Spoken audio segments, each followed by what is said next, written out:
Welcome to this special edition of the BRS and Insider. We're joined now by head coach of the Raven baseball team, Eric Peterson. And coach, we had frozen fog this morning, so that can only mean one thing. Baseball season's right around the corner.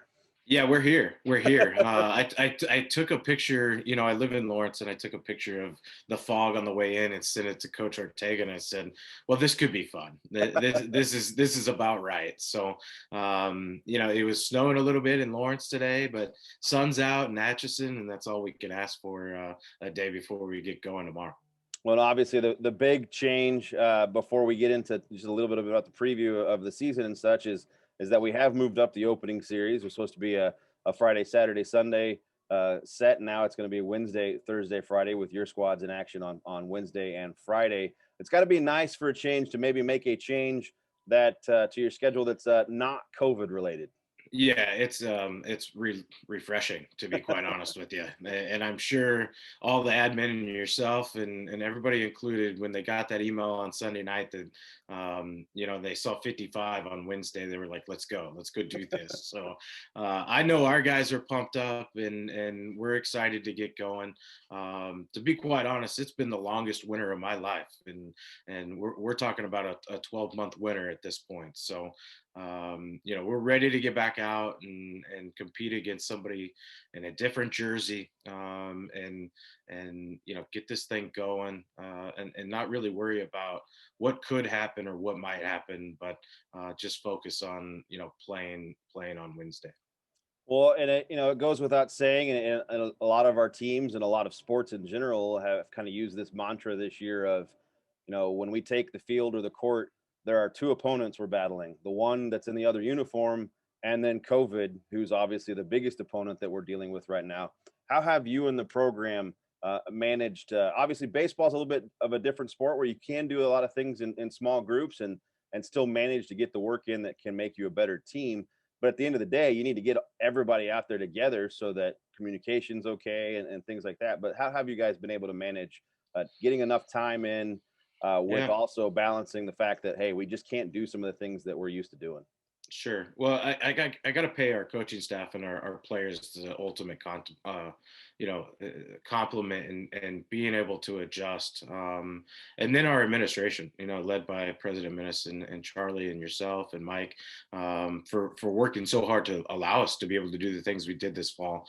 I know that we're appreciative of that, and we did the small group thing, and one of our players in exit meetings said that we did the best we could with the opportunity we had. And I don't know that I could have said it any better. And I think we left the fall happy, one, just to be back on the field.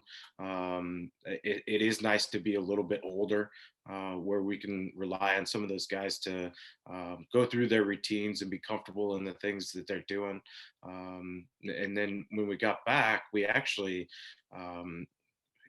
as a coaching staff, we realized that there was half a team that didn't know each other and didn't even know their names. So we lined up socially distanced apart on the first base line and essentially did a 30-second speed dating. And like, cause there was guys that had never even met each other. And new guys and freshmen and, what we call our COVID seniors, that they didn't even know who they were. So, we got a brief dating session in, figured out whose names we were. And then, unfortunately, the baseball gods have been able to let us be outside, and where in most years, in the previous years, we've been inside. And the way that we run our inside, we're separated, right? And we go in 3 separate hours. And so we're not really as a team there either. So somebody was looking out for us along the way. And, we've been able to get outside. We've been able to scrimmage. I think we're as prepared as we have been, with the circumstances that we're dealing with. But we also know that could change any minute. So, we're very fortunate. We understand that, and how we're dealing with COVID is essentially playing dodgeball with it. We're just trying to miss it, and do everything that everybody asks us to do: wear the mask, social distance, We signed a pledge that we're not going to do the extracurricular activity stuff.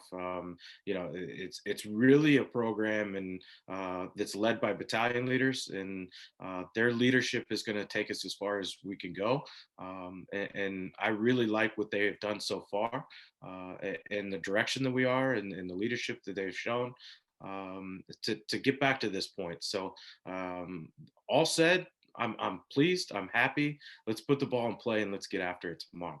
Well, the final COVID bit, and then we'll start taking a look at the guys on the Okay. roster is, this group, your group, the softball group, lacrosse, track, that was the first group of our student athletes that felt the effect of COVID-19 because their seasons were cut short last year. When you guys have met with the battalion leaders, so your team leaders, do you get a sense from them that they understand maybe more than some of our other teams on campus because they've already seen what happens when things are taken out of your control? Yeah, it's definitely known, and you can tell by what I call our three COVID seniors, which is Daryl, Michael, and Mike. Those three guys came back for this sole purpose to play, and Daryl and Mike, both those guys have an opportunity to continue their careers, and then Mike Cruz, didn't really end the way that he wanted his senior year to end, and he's been outstanding. And those three guys, their leadership has been critical and pivotal at the same time, and really getting us to this juncture, and being able to basically knock on wood, but stay COVID free. And you're right. It's 100%. They got that taken away from them, and they know that sting. They get reminded of that a lot, right? That don't let that happen. Make decisions for the team. It may happen. We may get hit by that dodgeball, right? But the things that we can control are wearing the mask, staying socially distanced, taking care of ourselves, and making sure we're going through the protocols that we can continue to play. I think we are a little bit fortunate. We are a little bit bigger squad, so I think that helps us, and just being able to do more things, and being having an advantage to play if something does happen. But hopefully we don't have to cross that bridge when we get there. We got a squad of over 50 this year with the recruits that you brought on. And then, as you've talked about, our super seniors Yeah. that were taking advantage of that extra year of eligibility granted to them from last year. So you had a large number of returning guys coming back for your team that were key contributors to last year's season that was cut short before you knew if Michael Slayton, Daryl Myers, Michael Cruz Yeah. were gonna come back. So those guys, just you kind of have to feel like those are the bonus. Just talk about the other leaders that you have on the team out of that, those guys that are coming back, and when you add the three super seniors in, makes Yeah. that lineup even more deadly. Yeah, and you're talking about Drew Piontek, who was having a great year. I think he ended the season with 7 or 9 home runs. And he really filled in nicely for Daryl when he broke his foot. So, that was a guy that played the left side of the infield that we'll see back. Danny Favaza will either DH or play left field. He was hitting like 600 in conference or something and he was doing all kinds of things for us. We had an injury at first base with Jordan with the concussion, and Danny played first base. I hope to God we don't have to see that again. But he's that guy. He's a Raven. He'll do whatever he needs to do for his teammates and to win a game. So, and then you got Jackson Doherty. I can go on and on. You got Matthew Gephardt on the mound, and Isaac Rudolph and Ostertag, who was a catcher to start his career here, and we basically transferred him into being a pitcher, and he was just trying to figure that out last spring. And now he's been a guy that's been up to 94, and he's seen some life in him. So we've got some pieces back. Like tomorrow we're not going to start anybody under a junior, So you feel pretty comfortable about that. The one thing that we look at as a coaching staff is that okay, so those guys are going to move on at some point. So what are those other guys? How are we developing those other guys? And the great thing about this group is they're willing to share. You see some of those great teams, and like the Chiefs, or you see them a lot about they're willing to share. It's not an I program, it's a you program, and I see a lot of that in our leaders where. When we do finally graduate Michael and Slayton and Daryl, which I think the rest of the league is looking forward to. I think we got guys that are ready to step in and play right away. So there's depth there. We got some talent there. And I'm excited to see those guys keep developing, but I'm certainly excited to see those upperclassmen get that chance to redeem themselves and get a full season in. What is your biggest, I guess, unknown? What's the area? I don't want to call it an area of concern, but what's the area that you hope that you're pleasantly surprised at, as we start moving through the season and we get into conference play here in a couple of weeks? Yeah, I think that I think we really got to figure out who game 4 is. And in conference, we play 4-game series. The last 2 years, we played 3-game series. So that adds a component to it where guys are going to get opportunities, and really we build towards conference play.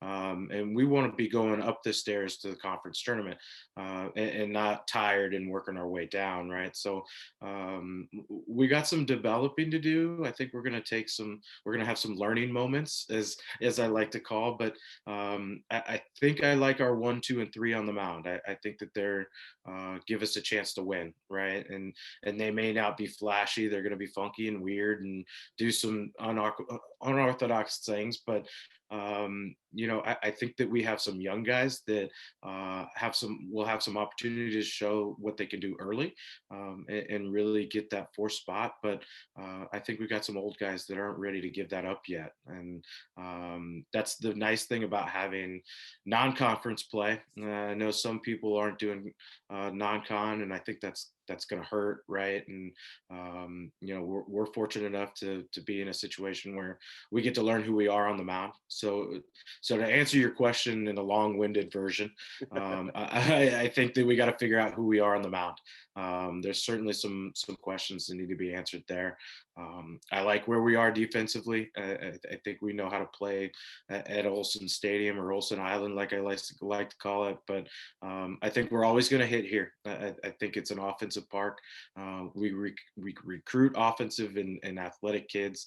The way we play is kind of lends to be productive on the offensive side. But man, we got to buckle down and figure out how we're going to do it on the mound and win some games. All right, Coach. Well, I thank you for taking the time. We look forward Yep.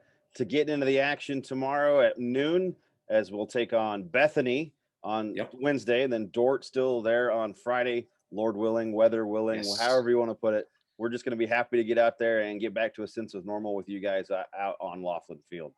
Yeah, it's always 75 and sunny out at Olson Island. So, hey, thanks, Josh. I appreciate it. And as always, go Ravens.